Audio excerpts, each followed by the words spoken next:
Hello viewers, আশা করি সকলে ভালো আছেন। হাতে সময় খুবই কম, অথচ ব্যস্ত দিনে হঠাৎ করে অতিথি এসে গেল বা ঝটপট ভালো কিছু খেতে ইচ্ছে করছে, কম ঝামেলায় এই রেসিপিটি কিছু বেসিক উপকরণ দিয়ে বানিয়ে নিতে পারেন। কোনো রকম ক্রিমের ব্যবহার না করেই পনিরের এই মালাই কোরমা ভাত পোলাও দিয়ে বা যেমন ইচ্ছে সেইভাবেই খাওয়া যাবে। নমস্কার, আমি মৌ, আপনারা দেখছেন মৌর সাথে রান্নাবান্না। আজকের রেসিপিটি ভালো লাগলে লাইক দিয়ে শেয়ার করে দেবেন। প্রতিদিন নিয়মিত রেসিপি পেতে চ্যানেলটি সাবস্ক্রাইব করে বেল নোটিফিকেশন অন করে রাখুন। টোটাল 150 গ্রাম পনিরকে এইভাবে চৌকো করে কেটে মোট 9 পিস করে নিয়েছি। হলুদ গুঁড়ো মাখিয়ে ভেজে নেব। হলুদ গুঁড়োর সাথে আপনারা লঙ্কার গুঁড়ো দিতে পারেন, এতে পনির ভাজার পর কালারটাও দারুণ আসবে। ফ্রাইং প্যানে তেল দিয়ে দিলাম। তেল গরম হয়ে গেছে, এবার মিডিয়াম আঁচ করে পনিরগুলোকে ভাজতে হবে। এতে পনির শক্ত হবে না, খুব বেশিক্ষণ ধরে নয়, জাস্ট হালকা লালচে রং এলেই পনিরগুলোকে তেল থেকে তুলে নিতে হবে। পনিরগুলো ভাজা হয়ে গেল, এবার ওই একই তেলে ক্যাপসিকাম ভেজে নিলাম। খেয়াল রাখবেন ক্যাপসিকামের ক্রাঞ্চি ভাবটা যেন থাকে, আর খুব বেশি ভেজে গিয়ে যেন নরম না হয়ে যায় বা কালারটা নষ্ট না হয়ে যায়। এদিকে বেটে নেব। এই সব উপকরণগুলো নিয়েছি।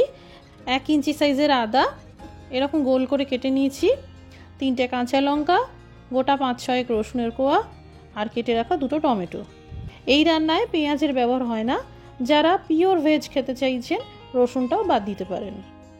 এদিকে তেলের সাথে একটা বাটার কিউব দিয়ে দিলাম। এখানে বাটার মেল্ট হয়ে গেছে। এবার ফোড়নে দিয়ে দিলাম আধা চামচ আস্ত জিরে, একটা শুকনো আস্ত লঙ্কা, আধা চামচ এলাচ গুঁড়ো, আপনারা 2টো এলাচ গুঁড়ো করে দিয়ে দিতে পারেন, কয়েকটা গোলমরিচ দানা দিয়ে দিলাম। এবার এই আদা, লঙ্কা, রসুন আর টমেটোর যে পেস্ট তৈরি করলাম দিয়ে দিলাম। এই সময় আঁচটা মিডিয়ামে রাখবেন, না হলে ফোড়ন সহ এই সব উপকরণগুলো পুড়ে যেতে পারে। আমি এই রান্নাতে কোনো রকম লাল লঙ্কার গুঁড়ো বা কাশ্মীরি লঙ্কার গুঁড়ো দিই না। যারা রান্নার কালারটা একটু লালচে করতে চাইছেন দিতে পারেন। বেশ 2 মিনিট মতন ভেজে নিলাম। এবার দিয়ে দিলাম 2 চামচ ফ্যাটানো টক দই, সেই সাথে হলুদ গুঁড়ো দিয়ে দিলাম, আর উঁচু উঁচু করে 2 চামচ ধনের গুঁড়ো দিয়ে দিলাম। আবারও 2-3 মিনিট মতন ভেজে নেব। আপনারা যে টক দইয়ের ব্যবহার করবেন খেয়াল রাখবেন সেটা জন্য খুব টক না হয়। যদি খুব বেশি টক স্বাদের হয় তাহলে 1 চামচ চিনি মিশিয়ে দেবেন, তাহলে টক ভাবটা অনেকটাই চলে যাবে। এবার দিয়ে দিলাম 2 চামচ মতন কাজু বাদামের পেস্ট। আপনারা এই কাজু বাদামের পরিবর্তে পোস্ত বাটা দিতে পারেন, এতে গ্রেভি অনেকটাই মোলায়েম তৈরি হবে। পাত্রে লেগে থাকা মশলা ধুয়ে দিয়ে দিলাম, আবারও ভাজতে থাকবো। মোটামুটি 1-2 মিনিট মতন ভাজার পর দিয়ে দিলাম আধা গ্লাস গরম জল।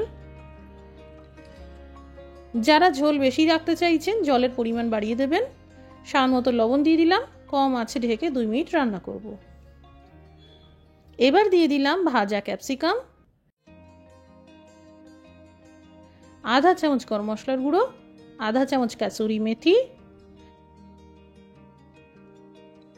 আর ভাজা পনির। গ্রেভির সাথে সবকিছু মিশিয়ে নিয়ে আবারও 2 মিনিটের জন্য কম আঁচে রান্না করব। যারা ফ্রেশ ক্রিম দিতে চাইছেন রান্নার শেষে 1 চামচ ফ্রেশ ক্রিম মিশিয়ে দিতে পারেন। আমি এই রান্নাটা যেহেতু ক্রিম ছাড়া বানাচ্ছি তাই দিলাম না।